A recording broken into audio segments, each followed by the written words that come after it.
You're tuned in to the Retro FM podcast with Lando and the Ferg. What's up, everybody? Welcome back to the Retro FM podcast. I'm Lando. And I'm the Ferg. Today, we're going to be talking about the musical influences that we heard in the home when we were growing up. Your parents or your grandparents' music. The music that inspired you to begin with. Lando, what kind of music did you hear in the home when you were growing up? Well, the more appropriate question, I think, would be what kind of music didn't I hear growing up?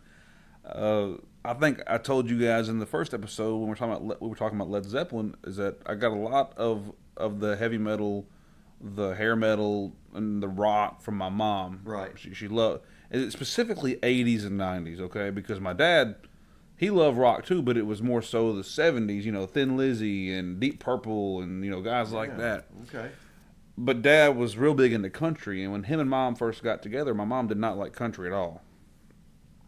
And she's come around in later years now, but she didn't like country at all. So Dad was playing country, Mom was playing rock, Dad was playing the golden oldies, Mom was playing rock.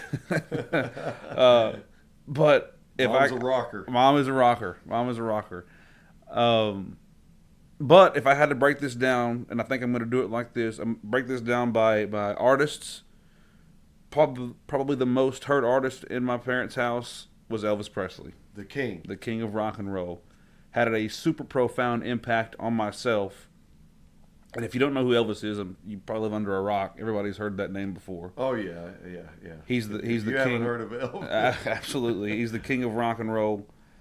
And rightfully so. Rightfully so. You know, a lot of Rightfully people, so. I want to say this, a lot of people, you know, they get the argument that Chuck Berry and Sister Rosetta Tharpe and these guys, you know, they should be named the king. And I've told you this, Ferg, I put it to you this way before. Mm-hmm. Those guys were a great foundation and they started the genre, okay? But that's not necessarily what a king is. If you start a country and you have a country and you started it and it's your country, that's great. Until somebody comes and takes it over. They're the king. They may not have founded it, but they took it over. And that's exactly what Elvis did, is that he took it over. And he always gave credit where credit was due. Don't get me wrong on that, but he's the king for that reason. He took it over and he did what needed to be done and propelled it into the stratosphere just astronomically. And this is what you heard in the home growing up Constantly. All the time. This was your... We'd go to Graceland and see Graceland. I remember the first time I saw Graceland. It was unbelievable. And it gave me kind of almost formed a part of my personality with he's so cool. The charisma that just oozes out of Elvis. You watch the way he walks and the way he talks, and I would stand in the living room on the couch and pretend that I was Elvis at a concert and, you know, take the knee and do my hands like he did and everything. So he was super impactful on me. So what I'm going to do now is I'm not going to say if you haven't heard of him. You've heard of Elvis. But there may be some songs that you haven't heard from him that are some of my personal favorites. And I'm going to start with this first album here that came out in 1969, right after his 68 comeback. It's called From Elvis in Memphis. It's my personal favorite Elvis album. And a lot of my favorite songs come from this album. But the first one I'm going to tell you about is a song called "The Power of My Love," which is actually featured in the Elvis movie that came out, I think, 2 years ago, maybe 3 years ago now. Great song, great rockin', grooving song. Absolutely. The next song is a slower song. It's a beautiful song, and it's called "True Love Travels on a Gravel Road." And basically, I mean, it's just like the title suggests. It's like sometimes love's not, you know, all sunshine and rainbows. And you know, that almost sounds like a title to a country song, believe it or not. Oh, yeah, absolutely. Then the next song that's on here that I like a lot, that not a lot of people know about, is "Don't Cry Daddy." Very, very sad song, and it basically says, you know, his wife has left him and his kids are consoling him, you know, don't cry daddy. You know, it's very, very sad. My next one comes from a live album. He had a lot of live albums, called Elvis on Stage Live, and it's called Polk Salad Annie. Oh, I love that one. Yeah. Which is a cover. Tony Joe White did the original. Great song. If you haven't heard it, go check it out. Specifically that on stage live version from that 1970 album, and then one more from this album called "Walk a Mile in My Shoes." It's a great song. Basically talks about don't judge me because you haven't been through what I've been through before. Right. Basically, what that's talking about there. The next one has got to come from Aloha from Hawaii. Okay. The first live concert broadcast via satellite across the world. And there's going to be a couple songs from this one too. But the first one I'm going to talk about is American Trilogy. An American Trilogy. And if you haven't heard that, please go listen to this version specifically. It is beautiful. It is it's just I can't even put into words what just the horns and the band and his vocals and everything that's going on in that song is just unbelievable. My next one on here is "You Gave Me a Mountain." Go check that one out. Those are some the last couple of songs I've mentioned are kind of slower songs, but they're just. And these had a big impact on Oh you yeah, growing up. Big especially impact on your... especially Polk Salad Annie. I remember vividly hearing that riding in the car with my dad. He'd play it all the time. In fact, I got so good from listening to his album, that specific album, that I could do the whole thing, even the little words that he spoke in between songs. I could do the whole album, word down to the T of all the stuff that he would say in those songs. Pretty cool. And there's one other album that I want you guys to check out here. It's Elvis with the Royal Philharmonic Orchestra, and it's the one that says "If I Can Dream." There's two albums there. Actually, there's three. One's a Christmas edition. There's "The Wonder of You," Elvis Presley with the Royal Philharmonic. But the one I'm talking about is "If I Can Dream," Elvis Presley with the Royal Philharmonic Orchestra. That album is beautiful because it adds not only his voice and vocals, but then the Royal Philharmonic Orchestra in there with him. Mm-hmm. But I've talked enough about my first one. Ferg, lay it on us. What's your first one? What was something that you heard a lot growing up in your household? Every day in my household, you could count on my dad to play Chronicle by CCR. Oh man, I love some CCR. Every day. And that album never gets old, bro. It's golden. I mean, Susie Q, and I heard it through the grapevine, and Up Around the Bend. Oh. Just some great songs. And I just remember, we would get in from school, and that was the thing. Dad would kind of sit in the dark, have some alone time, sure. And do his thing. But he always had music on. And there were certain groups or bands he played. Obviously, CCR, he always played them. He loved the Doors. Oh. He loved Janis Joplin. Yeah. And, Dad would play Jan and Dean. He would play Marty Robbins. Oh, I love some Marty Robbins. Yeah. Love what a beautiful voice. Wonderful voice. He would play Neil Diamond and Simon and Garfunkel. And we were hearing all this, but the main staple, I got to say, every day, you could count on hearing Creedence Clearwater Revival. And I don't know, during that time, that may have been what really, really kicked me off in my love for rock and roll. Sure. Being probably 6, 7, 8 years old, hearing that all the time. Because if you go back to that time period and you listen to CCR, not a lot of bands were playing like that. Not with John Fogerty's soulful, raspy voice like he had. And then you listen to the guitars. Talk about and the drums an iconic sound, though. Man. That twang on, you mentioned Up Around the Bend, that Yeah. just that beginning riff there. And then, like you said, Fogerty's vocals, I mean, you didn't, and that's another thing especially about bands back then, was that you could almost distinguish every band from each other because they all sounded so different. Absolutely. And no matter what was being played on the radio, you knew that it was something else. There wasn't this formulated pop BS that they have now. Not to say there's not good music out there right now that's being made, but predominantly on your FM radio and on your, your top 10 of the week or whatever it is, it almost sounds like just regurgitated, reused songs that are just everybody's with different sampling lyrics from one another and all that, and so that's where you get that from. And you're right, when you go back and you listen to certain eras in music, It's as though you knew who everybody was. I mean, you knew as soon as you heard Susie Q, Oh yeah. and probably one of my favorites. And Dad loved this song. That's I Put a Spell on You. Oh, Man, my dad would just, man, loved that now one. that was originally done by a guy called Screamin' Jay Hawkins, Absolutely. and Sure he's was. got if you've never seen him, look him up. He's a very eccentric character. Get that word right there. Uh-huh. He's got this bone hanging from his nose, and I think there was a rumor. It may have been proven true that he had over 58 kids. Wow.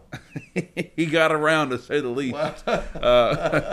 So he probably put a spell on somebody. On a couple of people, sounds Right. like.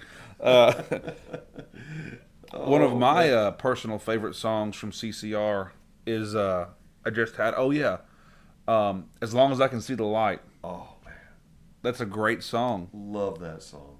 That one, and there was another one I had in my head if I could just remember it.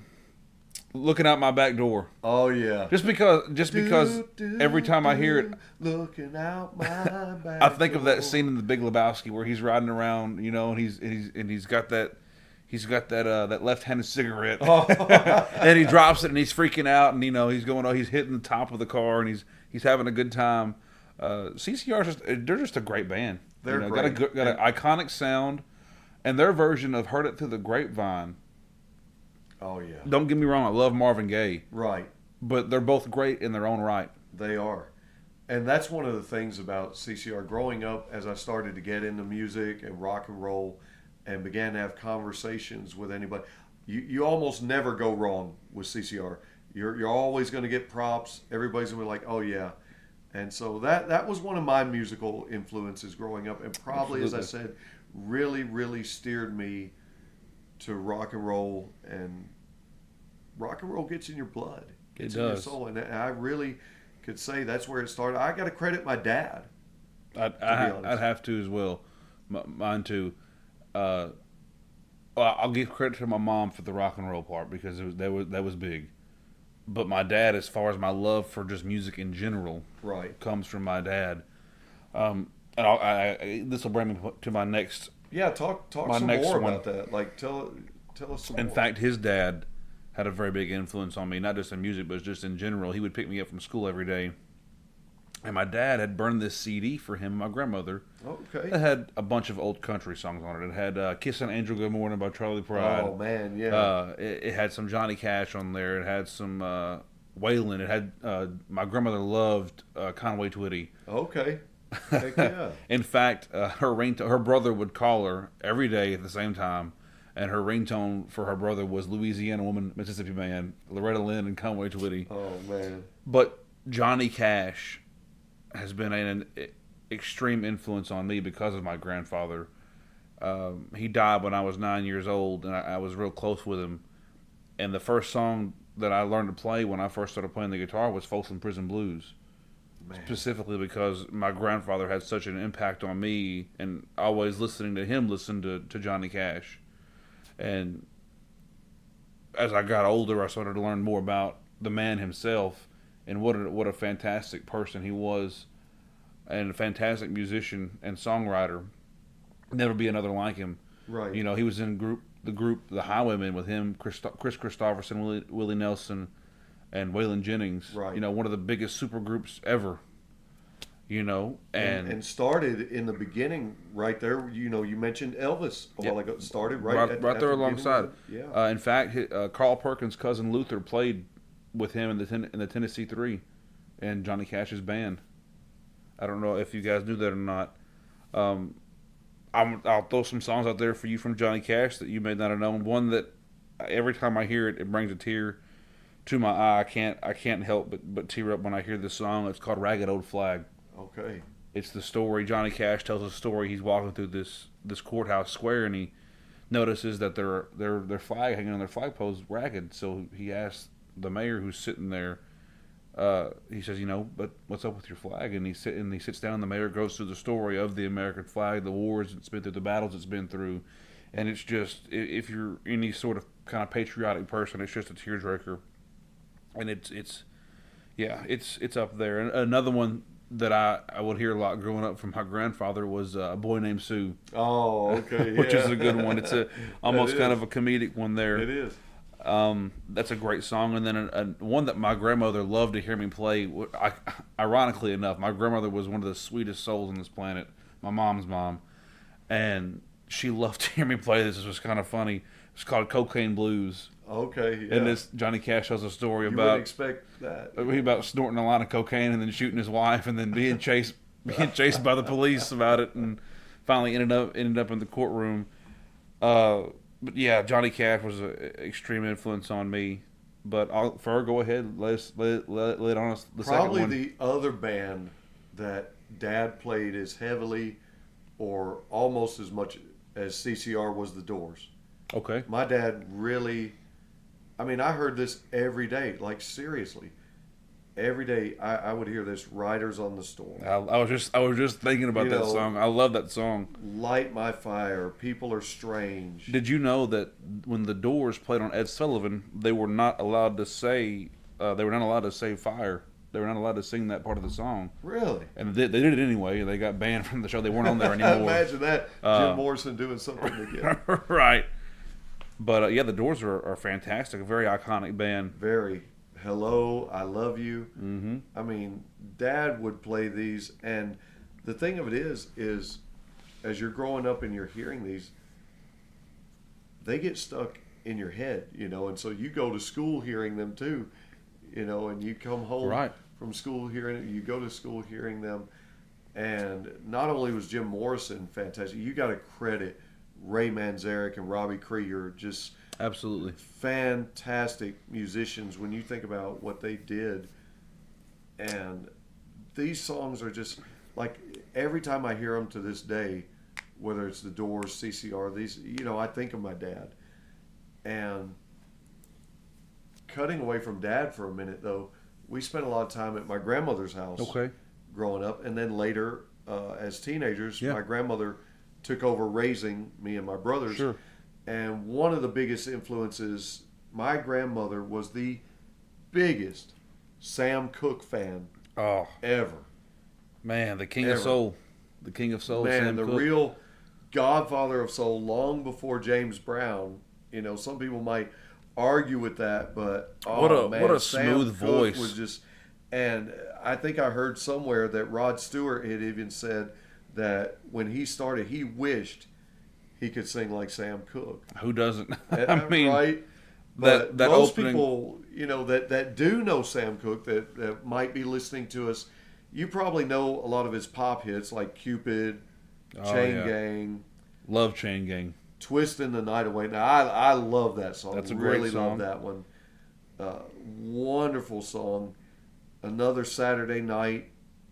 Bring It On Home to Me. Oh. These are, I mean, Staples. you just put them in your radio, your stereo, whatever sound system nowadays, your earpods, and just. But there's a couple of songs where his voice does something that it doesn't do on these songs. Okay. And that's when Sam Cooke sang with his gospel group, the Soul Stirrers. If you really want to hear his voice let loose, unlike on these pop songs, there's one song, Jesus Gave Her Water. Okay. Talking about the woman that come to the well Sure. to get a drink of water from Jesus. And man, Sam Cooke's voice just, it almost is otherworldly.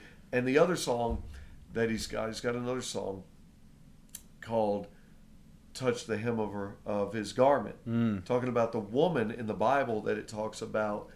She had this blood disease, Right. that they didn't know what to do with back then, and of course, she'd spent all of her money on whatever doctors, that were available back in those times, and had told herself when Jesus was coming through her town and everybody's all around him, surrounded, if I could just Touch the touch hem. the hem of his garment, I'll be made whole. And when Sam Cooke sings those verses and you hear his voice, I'm going to tell you something. You never heard him like that on any of these pop songs. I'd encourage you, whether you like gospel music, whether you're a Christian, not a Christian, just if you're a fan of Sam Cooke, I'm going to tell you something.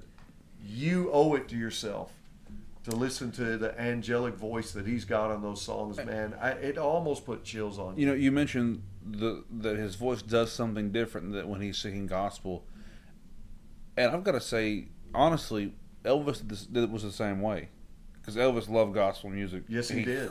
He put out a couple, more than a couple, really, of gospel albums, and I'm going to go ahead and throw some out there, some gospel songs by Elvis that I love. One is his version of "How Great Thou Art." Right. Every time I hear it's unbelievable.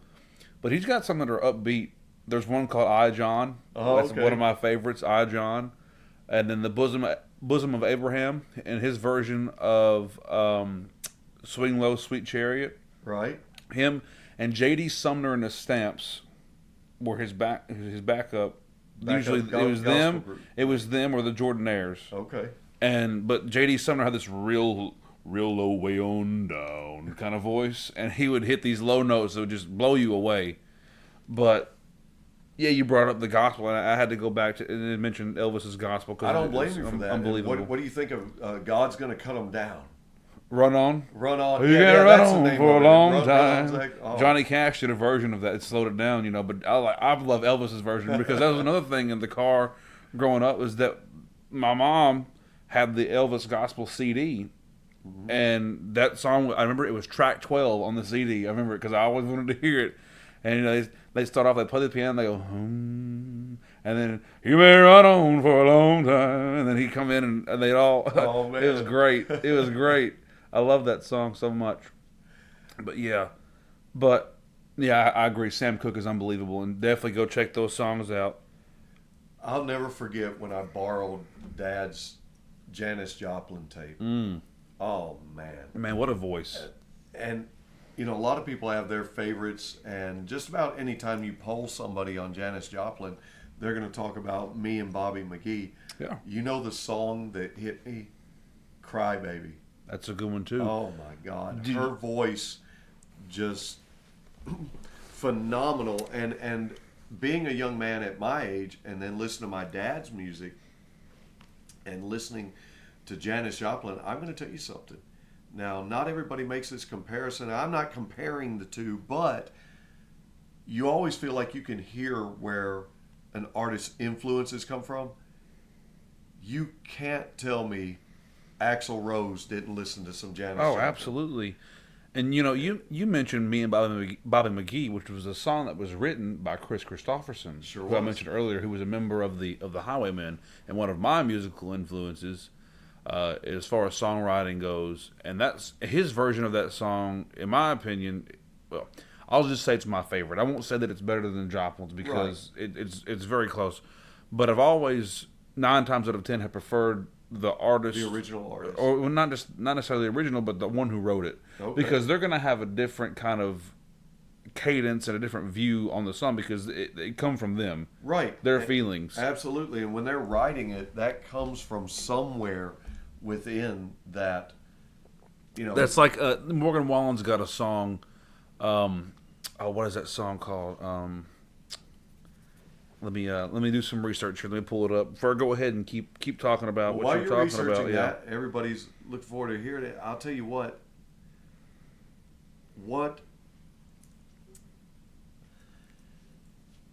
I don't know how to segue into this, so I'm just going to spit it out there. Simon and Garfunkel. Oh wow, Man. wow, yeah. I love some heard Simon those, and Garfunkel. I heard those played almost every day, and the song that always gets me is The Boxer. Great song. The Boxer. Da, da, da, yeah. When he's talking about, every glove that cut him and laid him to the ground, but he gets up to fight again. Yep. I mean, love Bridge Over Troubled Water. Bridge Over Troubled That's a Water. beautiful Beautiful song. song. I found what I was looking for. The Morgan Wallen song. It's called "Cover Me Up," and I'm Okay. sure a lot of you out there have heard that song. If you want to hear that song in a way you haven't before, look up the original artist who wrote it. His name is Jason Isbell, and there's a live version. The story of this song is amazing. him and his wife were living in this house, and they went to separate rooms, and they wrote a song about each other. And he come out, and that the song that he had written was "Cover Me Up," and his version is it'll give you chills because you can really feel exactly what he's saying, and every word, because it comes from him. Not to say Morgan Wallen's version is bad; it's a good version, but it's nowhere near Jason Isbell's. And that's something everybody needs to check out and listen to. You mentioned your grandmother, and I know I mentioned my grandfather, but I want to talk about my mom's dad for a second. Sure. And his influence on me was in the fact that he loved Alice Cooper and the Beach man. Boys. He was that's a pairing right there. Alice Cooper and the Beach Boys. He loved Alice Cooper a lot. I remember growing up and hearing songs like, School's Out and No More Mr. Nice Guy and Feed My Frankenstein, like all those songs. But the bigger influence on me is going to definitely be the Beach Boys. I loved the Beach Boys growing up, and a lot because of my grandfather. He was a pool champion. Oh, okay. And so in their house where I spent a lot of my time as a kid, they had a pool room. He had a pool table, and I'd go in there and I'd stay up all hours of the night shooting pool. They were in their bedroom asleep, and I'd be in there. They had a little radio with a CD player on it, and I would pull off CDs that he had in the pool room as Beach Boys, and I'd play it, and I'd be shooting pool to, songs like Kokomo or Fun Fun Fun or Wouldn't It Be Nice or God Only Knows, and everybody talks about the Beatles, but the Beach Boys were just as significant in that time. I mean, they were America's answer to the Beatles. Right. There's a lot of songs out there, like in my room is a great song that not a lot of people know about, and their harmonies are unbelievable. If you get a chance, delve into some Beach Boys, not just songs like Fun Fun Fun, and I guess you'd call them teeny bopper songs. Right. I guess you kind of how you label those, but dig into some of their deeper stuff if you get a chance to do that. I remember listening in my house. Dad used to love Tommy James and the Shondells. Oh, yeah. I love some Tommy James. Man, Crimson and Clover. Oh, yeah. Loved it. I like his... Sweet Cherry Wine. That's a good one, too. Wonderful. I like his song. It was after the Shondells, but Dragging the Line. Dragging the Line, yeah. That was a great song. That's a good bass line in that song. Speaking of some of those like 60s bands right there, my dad liked the Monkees a lot. Oh, yeah. Oh, yeah. I like the Monkees a lot. And what's crazy, speaking of that, we actually watched that show growing up. We would watch the Monkees. We are the Monkees. And thing of it is, when they first began, they didn't know how to play their instruments. Really, I didn't know that. And they were upset about that, and so they learned to really play the instrument because that bothered them. They didn't like going up there and not being able to do it, and so eventually they did. They wanted to learn, and that was something that bothered. I remember that in my household growing up. We've predominantly talked about rock and roll. I'll give you one that was a very big influence on me is Hank Williams Jr. Oh, absolutely. My dad loves Hank Williams Jr. And so I grew up and I listened to Hank Williams Jr. And my dad always told me when I was growing up, the way to make my voice better as far as singing goes is like find an artist you like and kind of emulate them and get their cadences down and sing like they sing until you can get your own kind of groove going on. Okay. So it was Elvis and it was Hank Jr. Elvis and Hank Jr. And I can hear that in you. When I listen to you sing, I hear that in you. So there's a lot of Hank Jr. songs. There's one in particular that comes to my mind. It's I Don't Have Any More Love Songs to Write About You is a great one. If you haven't heard it, go check it out. Hank's got just a plethora. What a great songwriter. I mean, he can spit out songs just like that, the snap of a finger. And another one that I love a lot, and he's in my top 5, is Merle Haggard. And the reason I love Merle Haggard so much is more so his songwriting than his voice. I love his voice, but his songwriting and the fact that he had a quote one time. They said, somebody asked me why I write how I write, and pretty much his answer was, well, I write about myself. It's the only thing I know. It's the only thing I know. Everything that he wrote about was an experience that he had. Growing up and breaking out of prisons and jumping from train to train and he's got a song called The Running Kind, and that was his life early on. He was a rambler. He was a rambling, yeah. And he was always doing that. And speaking of not necessarily getting on rock and roll, but maybe another genre. You know, Dad, until he married my stepmother, Dad didn't listen to a lot of country music, so we were still hearing a lot of these types of songs. Or, you know, if we were at my grandmother's, not just her listening to Sam Cooke, my uncle would play a lot of the old Motown hits. Oh, and man. we would hear Marvin Gaye. Oh, yeah. And we would hear Smokey Robinson and the Miracles and the Temptations. Oh, man. The Four Tops. Speaking of stuff like that, Dad would always sing this song, and for the longest time, I never knew where it come from, and it was a little past the Motown time. But he'd go, nothing from nothing leaves nothing, and he just randomly starts singing that. And I'm like, what is that? And finally, I figured out it was a Billy Preston song called "Nothing from Nothing." And if you've never heard that song, it's called "Nothing from Nothing" by Billy Preston, who sometimes is considered the fifth Beatle. He is. If you look at the rooftop concert, he's playing the keyboards, and he plays the keyboards for them on the Let It Be album. But "Nothing from Nothing," and there's another song by him called "Will It Go Round?" Will it go round in circles? And there's these horns going on and back and forth. Oh man, those are just, I love those songs like that. And growing up, my dad had a lot of DVDs of different old school TV shows and movies. And one of them I remember is Burt Sugarman's Midnight Special. Okay. He had the seasons of Burt Sugarman's Midnight Special. And there's one in particular that I remember watching growing up. It was from a band called The Spinners. And the song was The Rubber Band Man. Okay. And if you've never heard that song, you need to go check it out. And I might check that. Yeah, if you haven't, Ferg, you need to check it out. And especially go look up the live video of them doing this song, The Spinners, Rubber Band Man, on Burt Sugarman's Midnight Special, because they have these long rubber bands that they pull up and stretch out, and they spin around, and they do all this stuff while they're singing this song.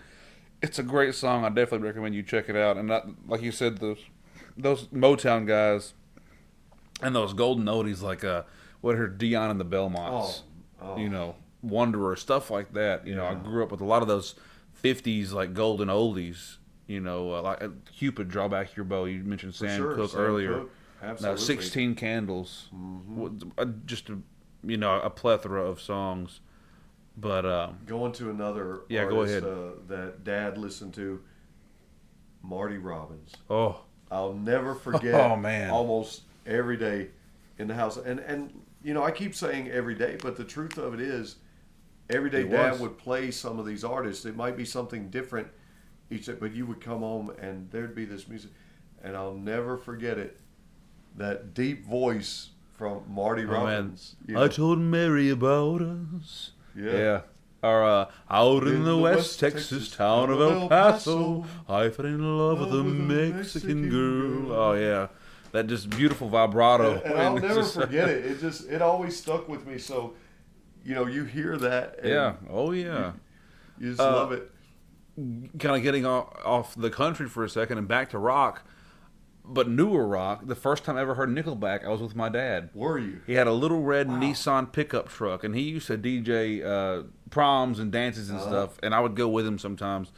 I remember the first time I heard Rockstar by Nickelback, I was with my dad, and we were jamming out to Rockstar by Nickelback, one of my favorite memories right there. Well, and you can say what you want about Nickelback. I love Nickelback, okay? Hey, I know for the longest time, their song San Quentin. That's a great song. They just come out. I know for the longest time, it was like cool to hate Nickelback, but man, Nickelback is great. I don't care what you say. Well, speaking of dads and newer music, my dad made me jealous one time. Uh-oh. He was driving for J.B. Hunt. He drove for J.B. Hunt for 13 years, truck driver. And he had a layover somewhere for some reason. Something was wrong with the truck. So I'm back at home, obviously. Can't go. And Dad calls. And because he's stuck, he's going to the Guns N' Roses concert. And I didn't even know Dad liked that kind of music. And I'm like, dude, you're getting to go. I would love to see Guns N' Roses. But Dad got to go see him, and I didn't. One of my, so I was like, dude. One of my first concerts ever. In fact, my first concert was Foreigner. I saw Foreigner, and then the next night it was Joe Nichols. They were playing at a local festival or something. Right. But one that sticks out in my mind, because I remember them, but I don't remember them well. But this one I remember very well. My grandmother, on my mom's side, my mom's mom, had bought tickets for me for my birthday to go see this Zeppelin cover band that was playing at one of the local venues. My grandmother didn't really know who Zeppelin was. She was like, Right.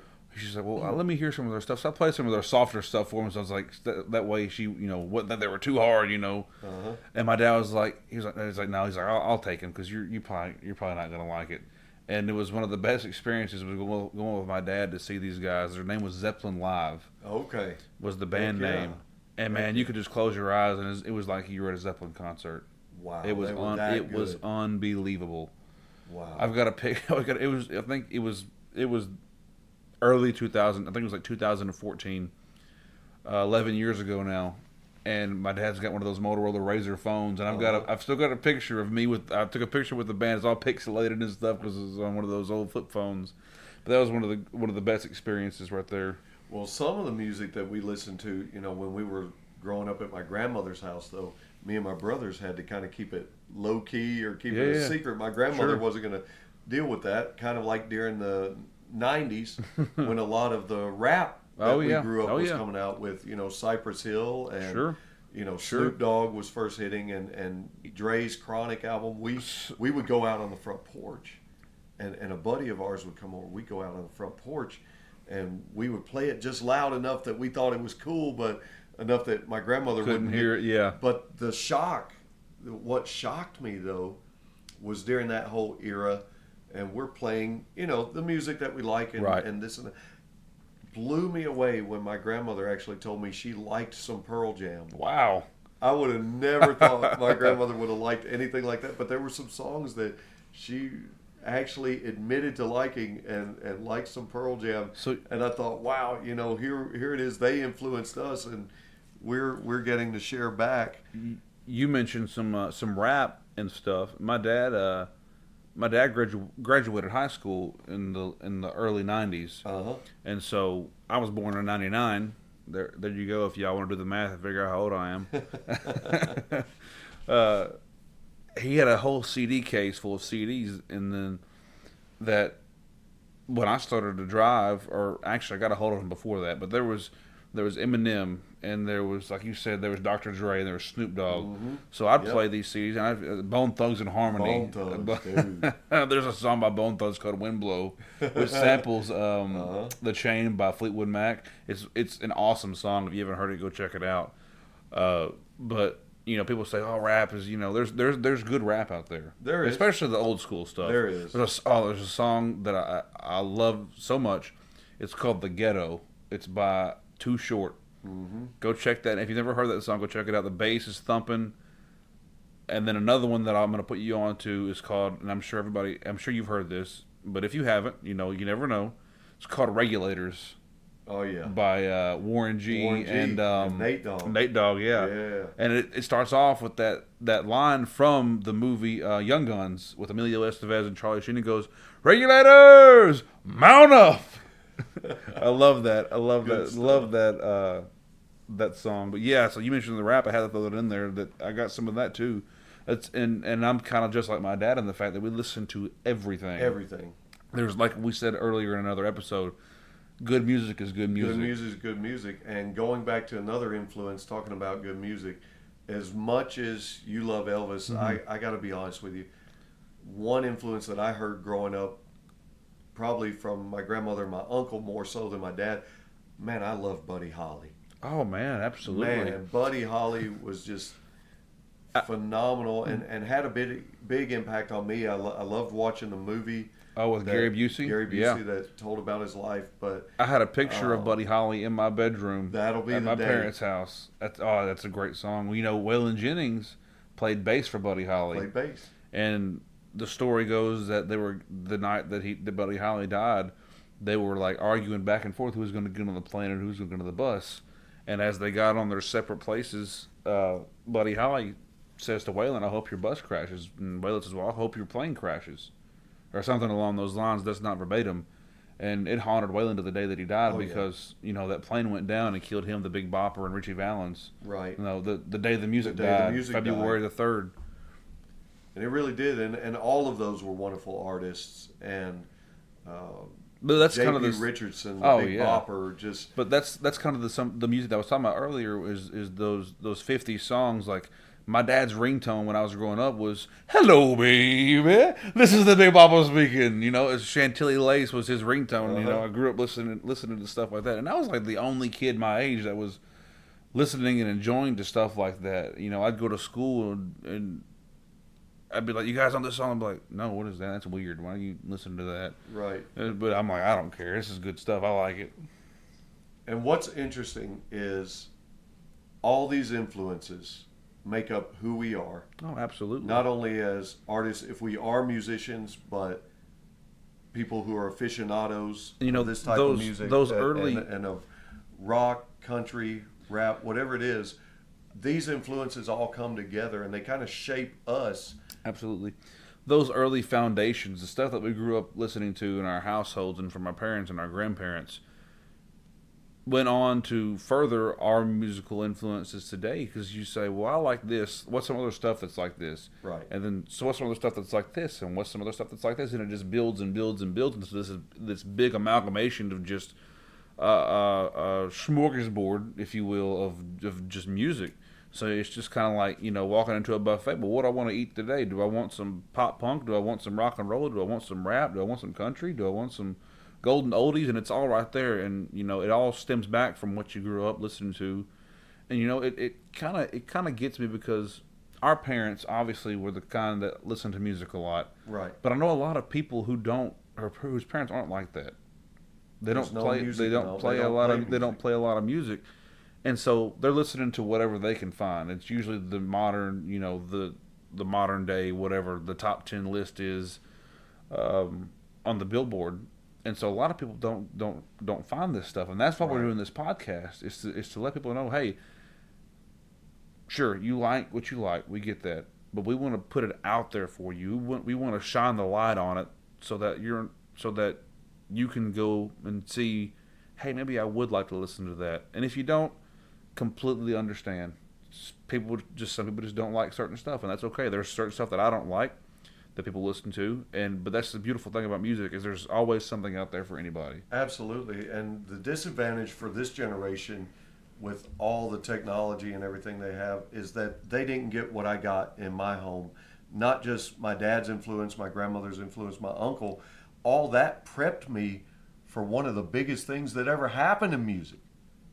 The launching of MTV. Oh, yeah. I got to grow up in the era of MTV and rock music videos. Oh, yeah. And I was prepped and ready by listening to CCR and The Doors and Janis Joplin and Buddy Holly and Elvis and Marty Robbins, Neil Diamond, all these great artists. I was prepped, so when I'm starting to see Def Leppard and Poison and Madonna and Michael Jackson. Michael Jackson was just, he was the biggest thing. And they wouldn't play him on TV. Right. They wouldn't play him on MTV. I don't know if you knew that or not. But for the longest time, they would not play him on MTV. Right, but when he broke through, unbelievable. Prince. Oh my God, top 5 greatest guitarist ever. Nobody even thinks about that though. And we're getting to see this live in our living room because when you're a 10, 11, 12-year-old boy, you're not going to that many concerts. And you're starting to see all these artists. You're seeing, Poison, Aerosmith. And something real similar to what you're talking about is that you had MTV. I did. But your parents had, it slipped my mind. The Midnight Special. Well, not just that, but then their parents had the Ed Sullivan Show. Mm-hmm. The first time the Beatles come on the Ed Sullivan Show, or the first time Elvis was on the Ed Sullivan Show. Right. Not necessarily music videos, but they're seeing these people play live.